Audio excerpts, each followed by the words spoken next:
Okay, once the expense budget is completed, we then move on to next, and here's where we decide now. This is probably the most important page. Here's where we decide what the client's doing and how we're going to indicate that to the bank. Okay, so we look right in the middle of the page and we can add a loan purpose, and in this instance we're going to do a property purchase. Okay, so we're going to fill out the details of the new property. Now, if you were doing a property purchase, if this was a pre-approval, all you'd need to do is put it in the street name, put TBA, to be advised. Now we've come to the purchase price. Now the purchase price, to get the loan amount, which is all calculated over here, it's the sum of the purchase price less the contribution.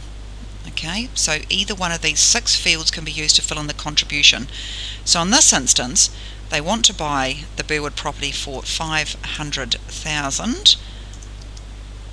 Valuation type will be the purchase price, and yes, they do want to use it as security. It will be prime residence, and it is purchased. Okay, now come down here, and they have got $50,000 saved. So we go into $50,000 here. Then you will see that the loan amount is $500,000 less the $50,000 that they've got saved, and they want to borrow $450,000. Okay.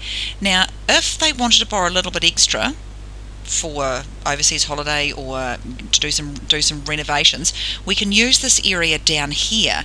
So might be the travel. Maybe they want a Fiji holiday as well, and we want to indicate that to the bank. That's where we'd put it, and we want to borrow $20,000 more. Okay, bringing the total loan amount now to $470,000. Okay, but in this instance they don't, so I can delete that. So the key here is really understanding how the loan amount works, which is the purchase price less the contribution equals loan amount. Okay, now just to explain the contribution fields, cash and savings is really simple, equity from sales, simple, other finance, if they're getting their loan from anywhere else, other, if you just can't, if it doesn't fit into the above 3 categories, deposit paid, only use this if they've already paid a deposit to the real estate agent. The chances are they haven't, so just don't use this field at all, and then if it's a gift, pop it in there.